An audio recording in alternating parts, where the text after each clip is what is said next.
하나님 아버지, 거룩한 주일에 주님 앞에 나와 예배드리고 또 이렇게 부성부로 모이게 하시니 감사드립니다.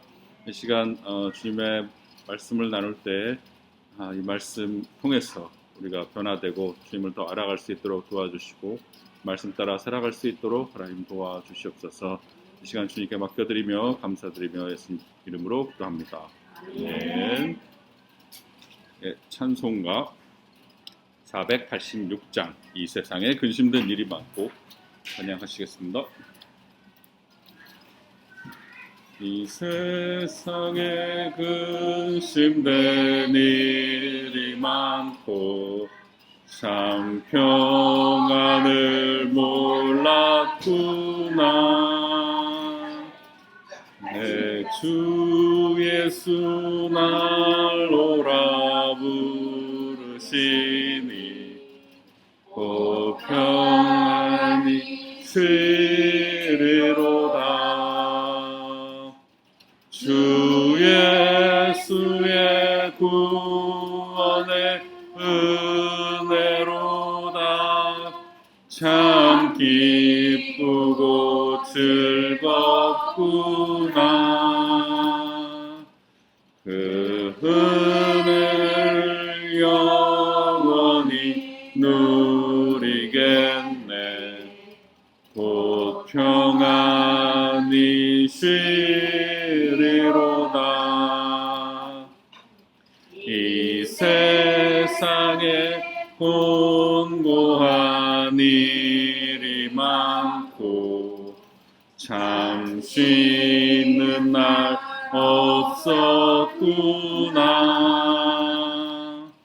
내 주 예수 날 사랑하시오니 곧 평안이 쉬리로다. 주 예수의 구원의 은혜로다. 참 기쁘고 즐겁구나. 그 은혜를 영원히 누리겠네. 곧 평안이 쉬리로다.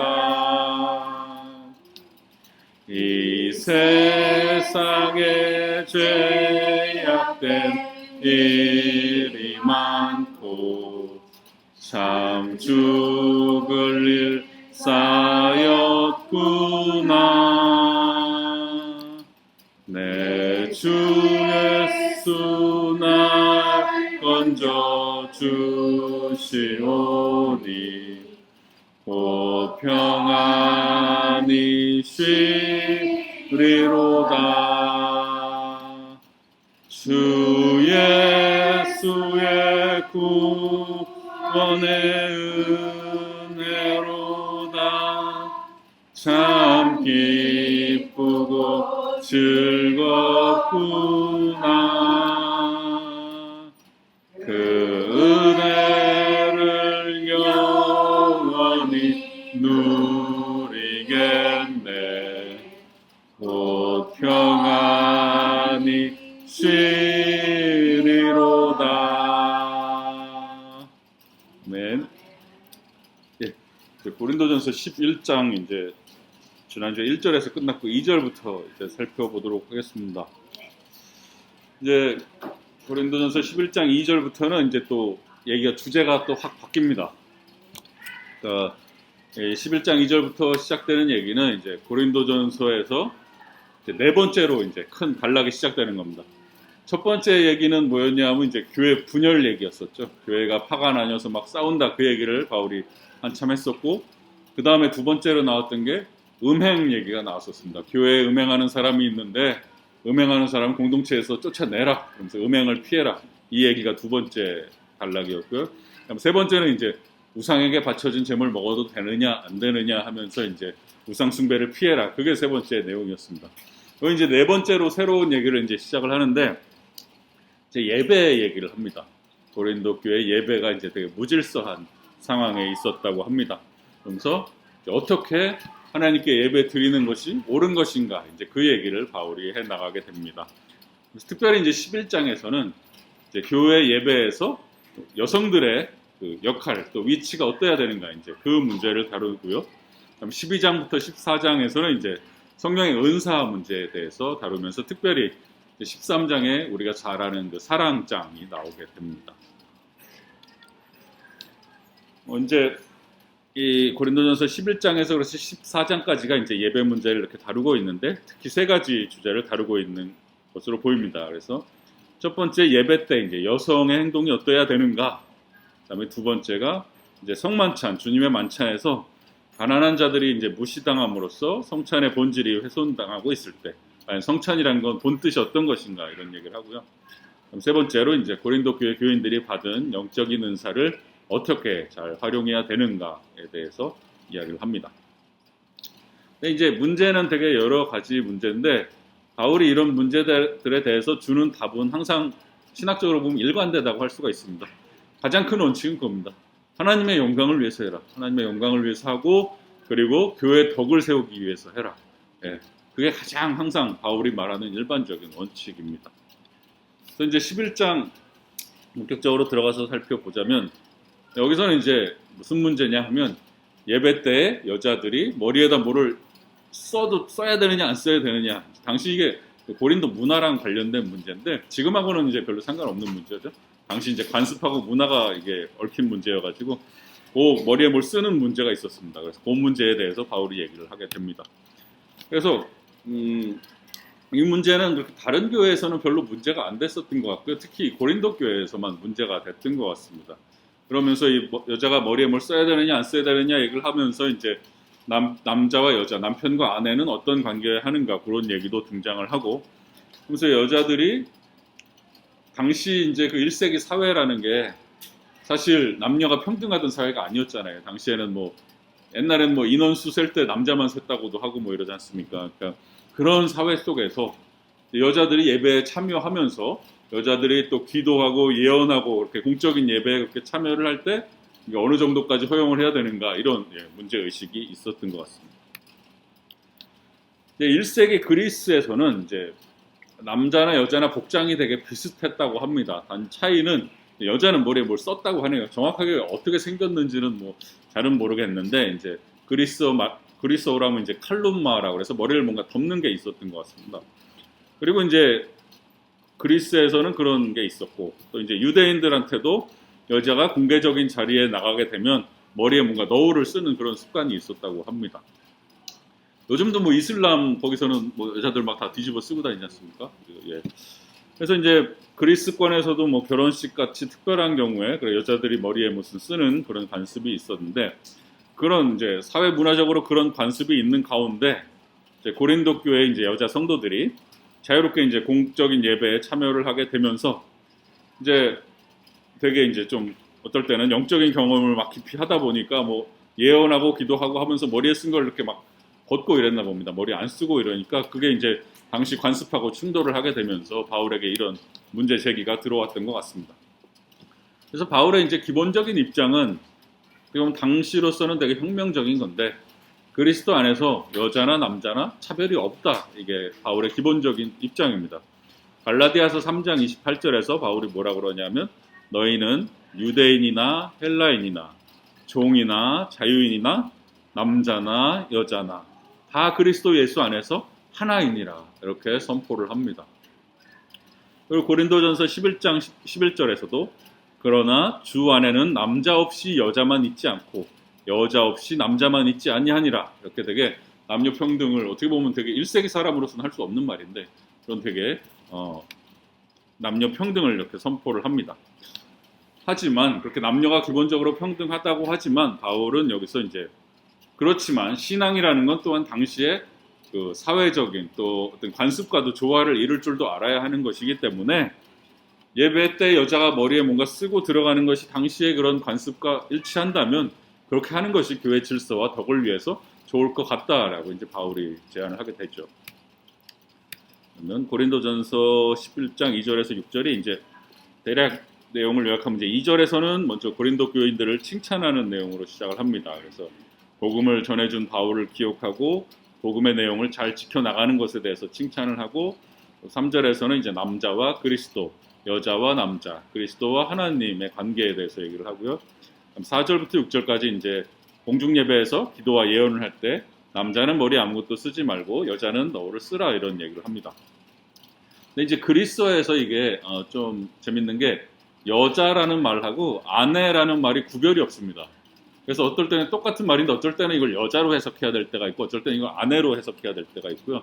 남자도 마찬가지입니다. 이게 똑같은 말인데 어쩔 때는 이걸 남자로 해석을 해야 될 때가 있고 어쩔 때는 남편이라고 해석을 해야 될 때가 있습니다. 그래서 이거를 여자 남자의 일반적인 관계로 봐야 될 때가 있고 어떨 때는 이제 남편과 아내의 관계로 봐야 될 때가 있어서 그게 해석이 이제 가끔씩 좀 어려운 부분들이 있습니다. 예. 그럼 고린도전서 11장 2절부터 6절 본문 한 목소리로 읽어보겠습니다. 너희가 모든 일에 나를 기억하고 또 내가 너희에게 전하여 준 대로 그 전통을 너희가 지킴으로 너희를 칭찬하노라. 그러나 나는 너희가 알기를 원하노니 각 남자의 머리는 그리스도요 여자의 머리는 남자요 그리스도의 머리는 하나님이시라. 물은 남자로서 머리에 무엇을 쓰고 기도나 예언을 하는 자는 그 머리를 욕되게 하는 것이요 무릇 여자로서 머리에 쓴 것을 벗고 기도나 예언을 하는 자는 그 머리를 욕되게 하는 것이니 이는 머리를 민 것과 다름이 없습니다. 만일 여자가 머리를 가리지 않거든 깎을 것이요 만일 깎거나 미는 것이 여자에게 부끄러움이 되거든 가릴지니라. 새한글 성경으로 한 번만 더 읽어보겠습니다. 나는 여러분을 칭찬합니다. 여러분이 모든 면에서 나를 기억하고 있으며 내가 여러분에게 전해준 대로 전통들을 굳게 붙잡고 있으니까요. 그런데 나는 여러분이 알기를 바랍니다. 모든 남자의 머리는 그리스도님이고 여자의 머리는 남자이며 그리스도님의 머리는 하나님이시라는 것을 말입니다. 어떤 남자든 기도하거나 예언할 때 머리를 가린다면 그는 자기 머리를 창피하게 하는 겁니다. 어떤 여자든 기도하거나 예언할 때 머리를 덮어 가리지 않으면 그는 자기 머리를 창피하게 하는 겁니다. 그것은 머리를 밀어버린 것과 매 한 가지이니까요. 여자가 머리를 덮어 가리지 않으려면 깎아버려야 합니다. 머리를 깎거나 미는 것이 여자에게 창피한 일이라면 덮어 가려야 합니다. 2절 말씀에 너희가 모든 일에 나를 기억하고 또 내가 너희에게 전하여 준 대로 그 전통을 너희가 지킴으로 너희를 칭찬하노라. 바울이 고린도 교회 교인들을 보면은 고린도전서 계속 읽어보면 계속 야단치거든요. 막 야단치는데 아마 제 기억으로는 처음으로 칭찬이 나온 것 같습니다. 그죠? 그 분위기가 좀 바뀌죠. 그래서 지금까지 계속 야단치던 거에서 이제 바뀌어서 고린도 교인들이 잘한 점을 이제 칭찬을 하고 있습니다.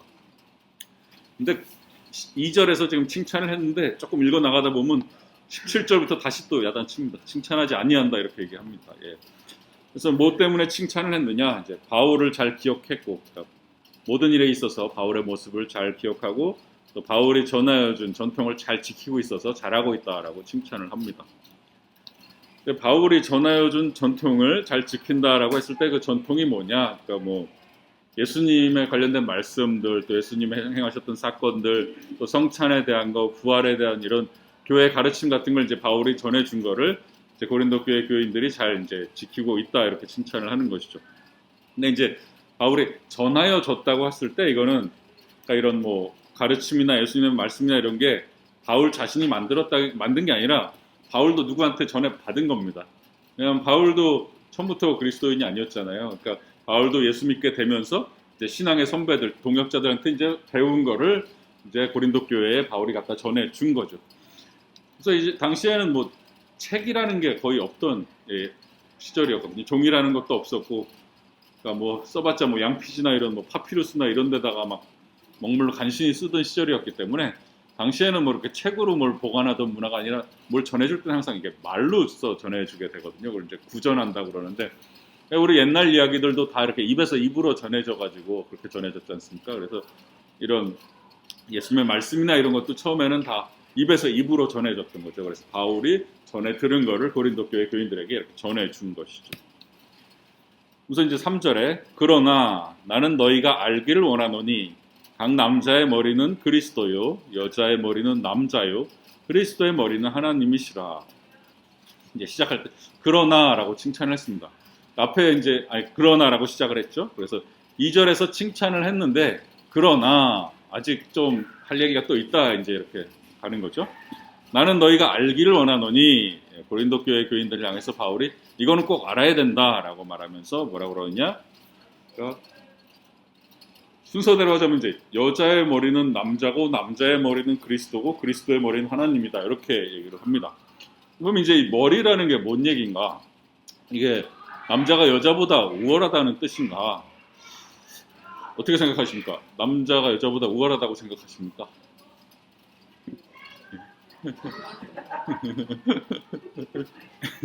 그래서 일단 우월할까요?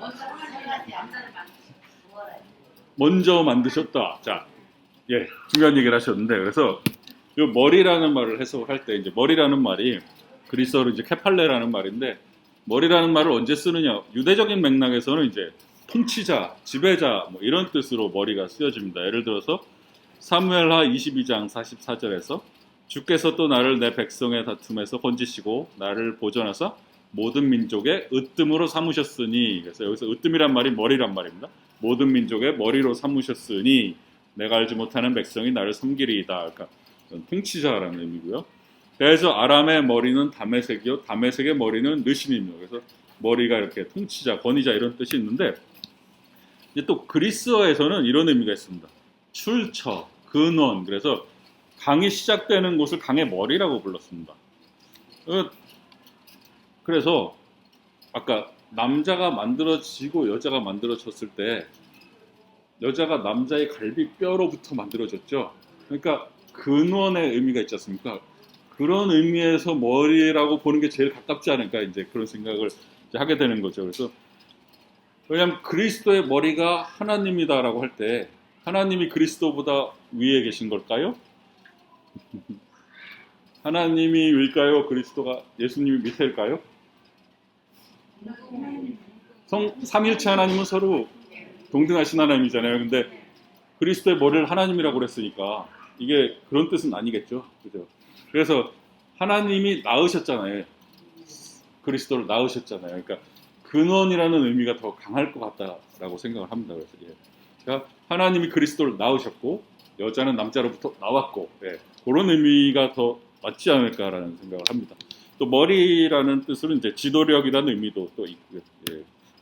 그래서 4절로 가면 물론 남자로서 머리에 무엇을 쓰고 기도나 예언을 하는 자는 그 머리를 욕되게 하는 것이요. 머리에 무엇을 쓰고라고 할 때 머리는 이제 이 머리를 가리키는 겁니다. 신체의 한 부분. 이 머리에 무엇을 쓰고 남자가 기도나 예언을 하면 기도나 예언이라는 건 이제 혼자 막 하는 게 아니라 여기서 말하는 건 이제 예배, 공적인 예배에서 이제 기도나 예언을 할 때 남자가 머리에 뭘 쓰면 그 머리를 욕되게 하는 것이다. 이때 머리는 이 머리라기보다는 아까 남자의 머리는 그리스도라고 그랬지 않습니까? 그러니까 그 그리스도를 일컫는 말로 볼 수 있겠습니다. 그래서 남자가 머리에 뭘 쓰면 그 그리스도를 욕되게 하는 것이다. 바울이 지금 그렇게 얘기를 하고 있습니다. 그리고 5절에서는 무릇 여자로서 머리에 쓴 것을 벗고 기도나 예언을 하는 자는 그 머리를 욕되게 하는 것이니 이는 머리를 민 것과 다름이 없음이라. 기도나 예언을 이제 여자가 할 때 머리에 쓴 것을 벗고 하면은 이제 욕되게 하는 것이다. 여기서 중요한 거는 이제 사실 우리한테 지금 중요한 건 머리에 뭘 쓰는 게 중요한 게 아니라 여자도 예배 때 기도나 예언을 했다는 겁니다. 이 당시에. 남자나 여자나 다 공적인 예배에서 다 기도하고 다 예언했다는 겁니다. 당시에. 그러니까 지금 문제 삼는 건 물론 이제 그렇게 예언이나 기도를 하다가 여자들이 머리에 쓴 걸 벗는 것 때문에 이제 문제가 됐었는데 근데 바울이 여자는 그래서 기도나 예언하지 말라고 얘기하지 않습니다. 기도나 예언을 할 때 머리에 쓰고 해라. 그러니까 기도나 예언하는 것 자체는 바울이 봤을 때 아무 문제가 없었던 거죠. 다시 기억하실 건 이거 1세기입니다. 여자가 사람 취급 못 받던 시절입니다. 근데 여자가 앞에 나가서 기도하고 예언하는 게 됐다는 겁니다. 어떻게 보면 되게 뭐랄까요, 진취적인 거죠. 당시 문화에서는. 예. 그러니까 왜 그럴 수밖에 없느냐? 여자한테도 성령이 임했거든요. 예. 남자한테만 성령이 임한 게 아니라 여자한테도 성령이 임했고 하나님의 예언이 여자한테도 임했으니까 할 수밖에 없는 거죠. 예언을. 그거를 받아줄 수밖에 없는 거죠. 예.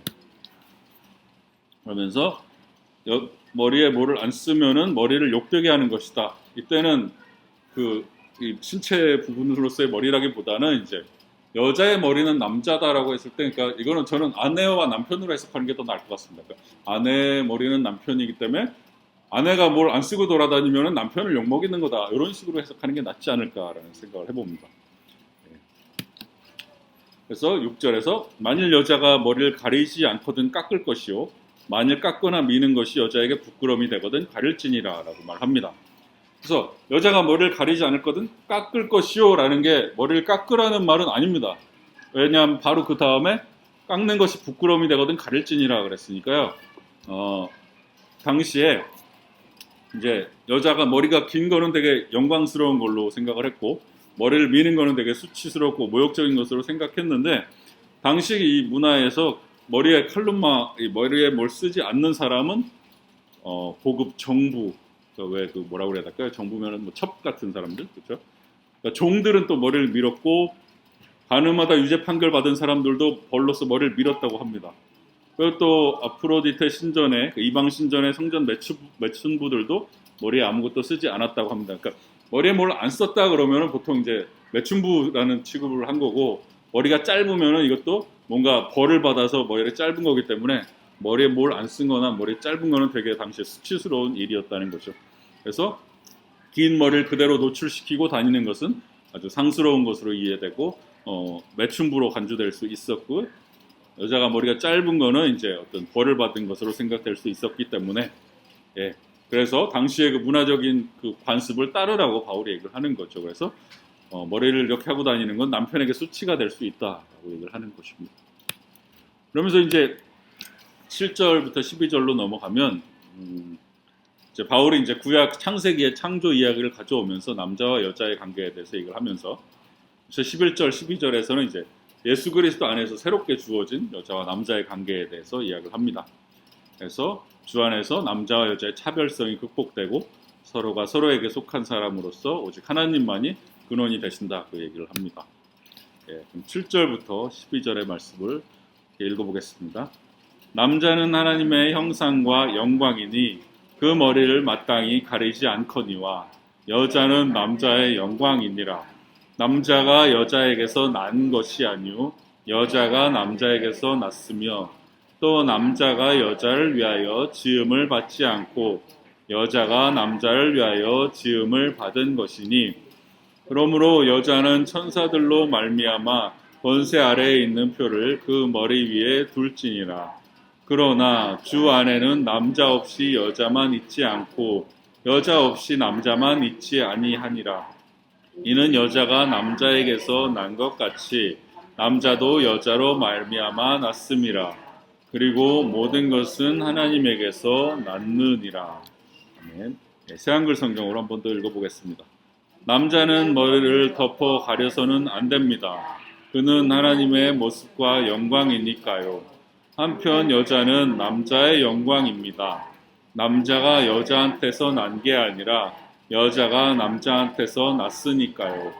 여자를 위해서 남자가 창조된 것이 아니라 남자를 위해서 여자가 창조되었으니까요. 이런 까닭에 여자는 천사들 때문에 자기 머리에 권위의 표를 지녀야 합니다.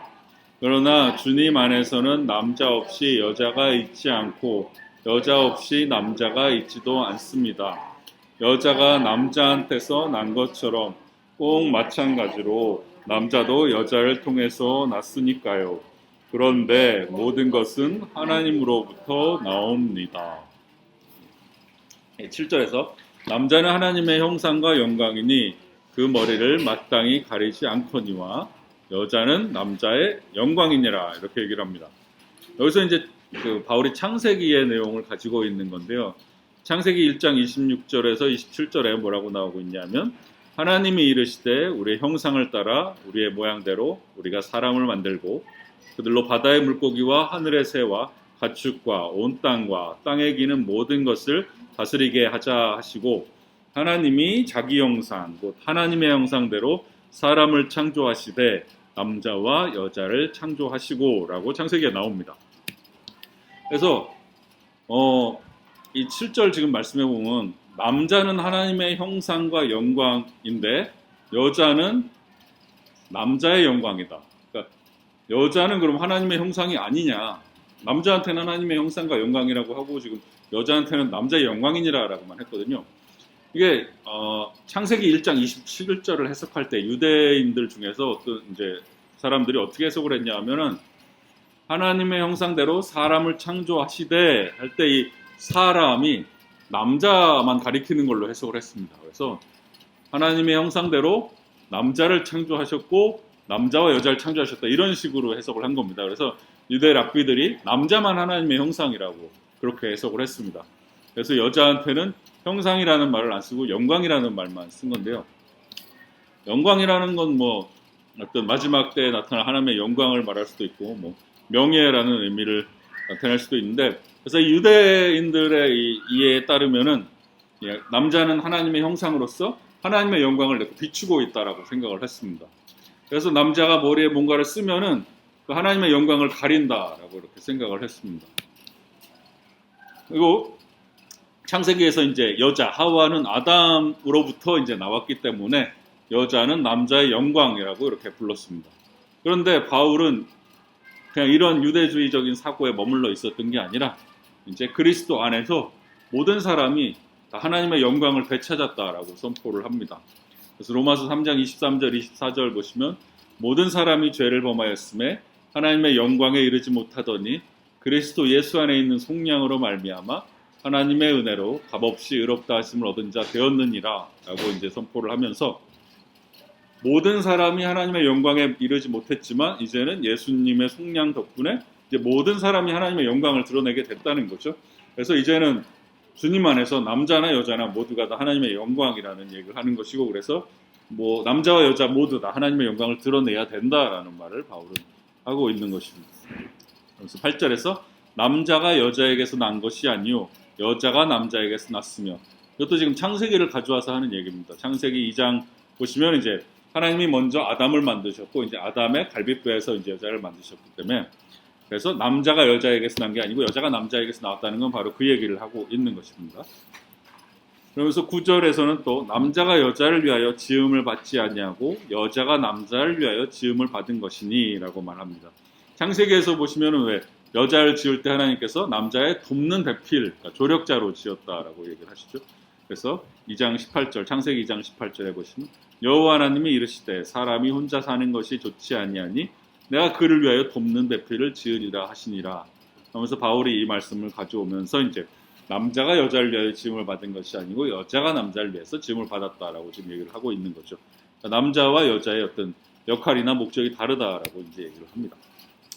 그러면서 10절에서 그러므로 여자는 천사들로 말미암아 권세 아래에 있는 표를 그 머리 위에 둘지니라 이런 말씀을 하는데 이게 상당히 해석하기가 어렵습니다. 그래서 성경 학자들도 다 이 구절은 해석하기 어렵다라고 말합니다. 왜냐하면 갑자기 뜬금없이 천사가 막 나오고 권세 아래에 있는 표는 또 뭔 얘기인지 그래가지고 일단은 뭐 여러 가지 해설들을 이제 시도를 해봤는데 학자들이 첫 번째는 머리를 가리는 게 여자가 남자의 권위에 종속돼 있다는 표지이고 천사들은 그 어떤 창조의 질서를 지키는 역할을 하는 게 천사들이다 뭐 이렇게 해석하는 사람도 있고 여자가 그 머리를 가리는 건 나쁜 천사들의 악한 영향으로부터 보호하기 위한 거다 뭐 이렇게 해석하는 사람도 있고 근데 이거 다 정답이 아니니까 그냥 재미로 들으시면 됩니다. 해석을 제대로 할 수가 없습니다. 이 구절은.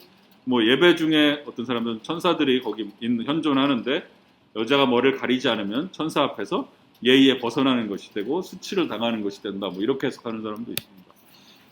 근데 이제 이 여자는 천사들로 말미암아 권세 아래에 있는 표를 그 머리 위에 둘지니라라고 할 때 그리스어 원문이 여자가 권위를 갖고 있다라는 뜻입니다. 그러니까 누구 권위 아래 들어간다는 뜻이 아니라 여자가 그런 권위를 가지고 있다, 그런 권위를 행사한다 이런 뜻이기 때문에 이 구절이 여자가 남자에게 종속된다 이렇게 이런 의미는 언어로 봤을 땐 그런 의미가 될 수는 없습니다. 그래서 여자 스스로 어떤 권위를 행사한다는 얘기인데 그 권위가 뭔지는 정확하게 또 해석하기 어렵습니다. 그래서 어떤 사람들은 이제 공적인 예배를 드릴 때 공개적으로 기도나 예언을 할 권리가 여자들에게 있다는 것을 뭐 나타내는 거다 그렇게 해석하는 사람도 있고, 그래서 이전에는 여자들이 그렇게 앞에서 기도나 예언할 권리가 없었는데 이제 그런 새로운 권리가 생겼다라고 그렇게 해석하는 사람들이 있고요.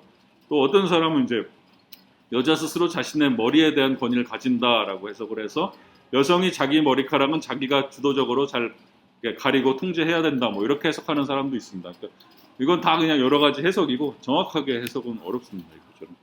그 천사들 또 왜 천사들이 나왔나 갑자기 뭐 어떤 사람은 이렇게 해석합니다. 여자들이 머리를 덮지 않으면 천사들이 그 머리를 보고 유혹을 받는다 이렇게 해석하는 사람도 있습니다. 그래서 창세기 6장 2절에 보면 하나님의 아들들이 사람의 딸들의 아름다움을 보고 자기들이 좋아하는 모든 여자를 아내로 삼는지라 이런 구절이 나왔었기 때문에 천사가 사람 여자에게 이렇게 유혹받을 수 있다라고 해석한 사람도 있고요. 또 어떤 해석은 뭐 예배드리는 공동체 가운데 천사들이 함께 있기 때문에 뭐 그 천사들 때문에 뭐 머리를 가려야 된다 뭐 이렇게 해석하는 사람도 있습니다. 이건 다 그냥 재미로 들으시면 되고요. 11절 그래서 그러나 주 안에는 남자 없이 여자만 있지 않고 여자 없이 남자만 있지 아니하니라. 그러나라는 말이 나왔다는 건 이제 지금 앞에서 나온 내용을 이제 다시 또 뒤집는다는 얘기죠.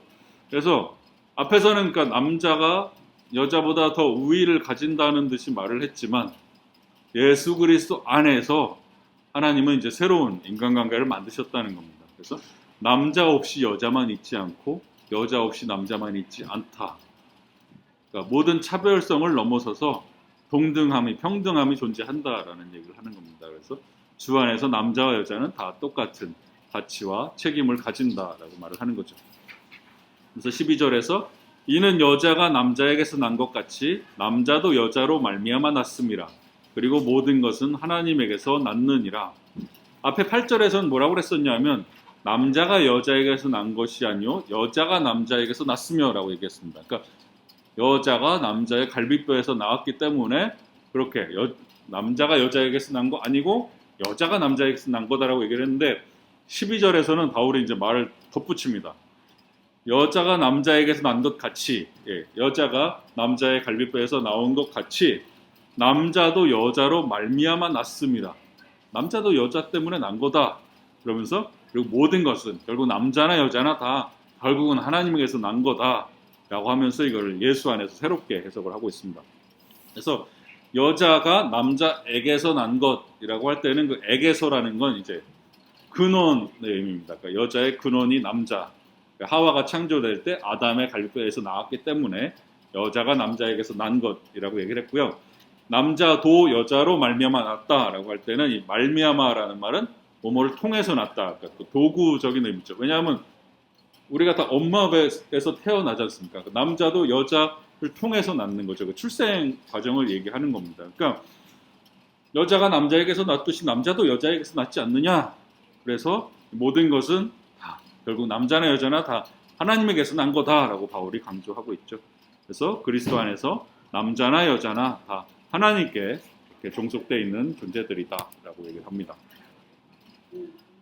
그래서 이 유대교 남자들은 매일 기도할 때 뭐라고 기도를 했냐 하면 여러분들은 기분 나쁘시겠지만 자기가 종이나 이방인이나 여자로 태어나지 않은 것을 감사합니다라고 기도했답니다. 되게 어이없죠.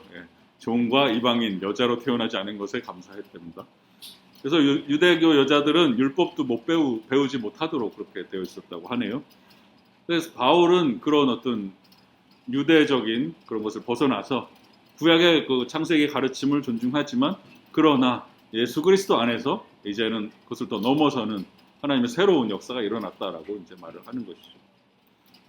그래서 여자와 남자는 그리스도 안에서 새로운 피조물로 서로 이제 동등함을 지닌 존재가 됐다.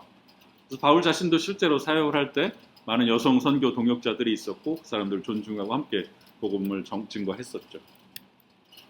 그래서 이제 13절로 넘어가면은 이제 13절에서 16절은 이제 앞에 이제 바울이 지금까지 한 얘기에 대해서 이제 고린도 교회 교인들한테 너희들이 한번 생각해봐라. 너희들의 상식적으로 한번 생각을 해봐라. 그러면서 여자가 머리에 뭘 쓰는 거는 정당한 거다. 그러면서 이제 남자와 여자의 관계에 대해서 창조적인 질서에 따라서 얘기를 하고 또 남자 여자의 차이점은 또 본래적인 것임에 대해서 얘기를 합니다. 11장 13절부터 16절 본문을 이렇게 읽어보겠습니다. 너희는 스스로 판단하라. 여자가 머리를 가리지 않고 하나님께 기도하는 것이 마땅하냐? 만일 남자에게 긴 머리가 있으면 자기에게 부끄러움이 되는 것을 본성이 너희에게 가르치지 아니하느냐? 만일 여자가 긴 머리가 있으면 자기에게 영광이 되나니 긴 머리는 가리는 것을 대신하여 주셨기 때문이니라.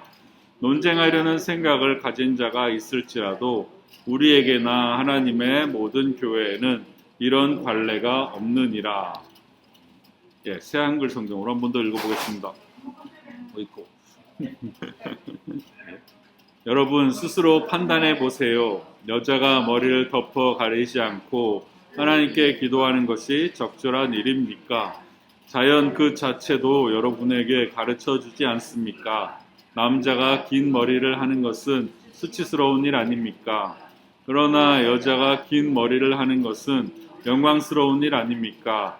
긴 머리는 여자에게 머리 두르게 대신 주신 것이니까요. 누군가는 이 문제를 두고 논쟁을 벌여보고 싶다는 생각을 할 수도 있습니다. 그렇지만 우리 자신들에게는 그러한 관례가 없고 하나님의 교회들에도 없습니다. 예. 13절에 이제 너희는 스스로 판단하라. 여자가 머리를 가리지 않고 하나님께 기도하는 것이 마땅하냐 이렇게 얘기합니다. 스스로 판단하라. 고린도 교회 교인들한테 너희들의 상식과 너희들의 판단 능력으로 지금까지 내가 한 말을 한번 잘 판단해 봐라 이렇게 얘기하는 거죠. 머리를 가리지 않고 하나님께 기도하는 것이 마땅하냐? 당연히 마땅하지 않다라는 답을 기대하는 거죠. 그러니까 예수 안에서 자유롭게 됐다고 하더라도 당시 사회적인 관습에 위배될 정도로 그런 모습으로 예배드리는 것은 바람직하지 않다는 것입니다. 그러면서 14절에 만일 남자에게 긴 머리가 있으면 자기에게 부끄러움이 되는 것을 본성이 너희에게 가르치지 아니하느냐. 그러면서 본성이라는 건 본래 그 자연 그 자체 그 모습. 그러니까 본성적으로 남자가 머리가 긴 거는 부끄럽지 않냐 이제 바울이 얘기를 하면서 당시에 이제 그 그리스 사회에서는 긴 머리의 남자는 되게 호색가였다 뭐 그런 얘기도 있습니다. 그래서 15절에 만일 여자가 긴 머리가 있으면 자기에게 영광이 되나니 긴 머리는 가리는 것을 대신하여 주셨기 때문이니라. 아까 6절에서도 머리를 깎거나 미는 거는 여자에게 부끄러움이다 그렇게 얘기를 했었고요. 그래서 여기서는 이제 여자가 긴 머리를 가지는 것이 영광이다 그렇게 얘기를 합니다. 아까도 말씀드렸지만 당시에 여자가 긴 머리를 그냥 긴 머리를 가지고 다니는 건 되게 무례한 것으로 생각됐고 창녀의 모습으로 생각되기도 했고요. 그래서 긴 머리는 면사포나 장식품으로 이렇게 간주되고 아름다운 것으로 간주됐다고 합니다. 그래서 긴 머리를 주셨기 때문에 그래서 여기서 하나님이 긴 머리를 주셨다라고까지 표현을 합니다. 그래서 16절에서는 논쟁하려는 생각을 가진 자가 있을지라도 우리에게나 하나님의 모든 교회는 이런 관례가 없느니라. 그래서 이제 고린도 교회 교인들이 바울이 한 말에 대해서 계속 이제 논쟁하고 따질 것 같으니까 따질 수도 있으니까 그런 거를 이제 딱 차단을 하면서 그러니까 예수님이 우리를 다 자유롭게 하셔가지고 우리 모든 걸 다 할 수 있는데 왜 우리가 머리에 뭘 써야 됩니까? 라고 말할 사람들에게 바울이 이제 우리에게나 하나님의 모든 교회 이런 관례가 없느니라 하면서 우리에게나 그럼 바울과 선교 동역자들을 말하는 거고 하나님의 모든 교회라는 건 당시에 이제 뭐 팔레스타인과 그 수리아 지역 모든 교회들 다 얘기하는 다 포함하면서 다른 교회들은 다 안 그러는데 왜 고린도 교회 교인들만 달라야 되겠느냐 이렇게 얘기를 하면서 이제 더 이상 논쟁하지 말자라는 식으로 이렇게 얘기를 합니다. 그래서 이 말씀에서 이제 오늘 말씀에서 중요한 건 사실 이 머리에 뭘 쓰는 문제 자체가 중요한 건 아닙니다. 우리한테는. 예. 그건 당시 문화에 바울이 그렇게 맞추라는 거였거든요. 그러니까 신앙적으로 자유가 있지만 문화적인 것도 존중해야 된다라고 얘기를 하는 거기 때문에 당시에 그 문화를 우리가 뭐 따라갈 필요 없는 거죠. 그래서 우리가 뭐 머리에 뭘 쓰고 올 필요는 없는 것이고 중요한 거는 이제 이제 남자와 여자의 관계에 있어서 하나님께서 남자와 여자를 다르게 만드신 부분, 그 차이는 우리가 존중하고 인정해야 되고, 하지만 차이가 있다고 해서 그게 차별이 되면 안 된다는 거죠. 주 안에서는 남자나 여자나 다 하나라고 했으니까 남성과 여성은 기본적으로는 동등하고 평등한 거다. 예, 그 메시지가 중요한 거지 뭐 머리에 뭐 쓰는 문제는 그냥 재미로 들으시면 될 것 같습니다. 예. 그래서 지금도 오늘날의 모습에도 뭐 적용을 할 수가 있다면, 그러니까 우리가 신앙인으로서 자유가 있지만 너무 뭐 이 사회적인 관습을 어기는 모습으로 갈 필요는 있지 않겠습니까? 예. 우리가 예배를 드리러 올 때 뭐 꼭 양복을 입고 와야 되는 건 아니지만, 그렇다고 또 완전히 뭐 수영장 가듯이 하고 올 수는 없는 거 아니겠습니까? 그러니까 우리가 신앙인으로서 사회적으로 지킬 거는 또 지킬 줄 알아야 된다라는 그런 메시지 정도 우리가 얻으면 되지 않을까라는 생각을 해봅니다. 예. 그러면 오늘은 여기까지 하도록 하겠습니다. 예. 자, 기도하겠습니다. 하나님 아버지, 고린도 전서의 말씀을 통해서 또 저희가 주님의 말씀을 묵상했습니다. 하나님 아버지, 저희가 하나님께서 남자와 여자로 이렇게 창조하셨을 때 우리에게 하나님께서 이렇게 주신 차이들을 우리가 잘 알고 그것을 지키며 서로 잘 존중할 수 있도록 도와주시고, 또한 주 안에서 남자 여자 모두 동등하고 하나라고 하셨사오니 우리가 정말 그러한 동등함과 평등함을 항상 인식하며 살아갈 수 있도록 하나님 도와주셔서 우리에게 허락하신 것을 우리가 잘 감당하며 나아갈 수 있도록 하나님 도와주시고, 우리가 또한 주님 안에서 주님이 주신 자유를 잘 누리되 또 세상적인 그런 기준과 사회적인 관습도 우리가 잘 지켜나가서 항상 주님께 영광되고 교회의 덕이 되는 삶을 살 수 있도록 도와주시옵소서. 이번 한 주도 주님께 맡겨드립니다. 주님 함께 해주셔서 이번 한 주 승리하는 복된 평안한 한 주 될 수 있도록 도와주시옵소서. 감사를 드리며 예수님의 이름으로 기도합니다. 아멘.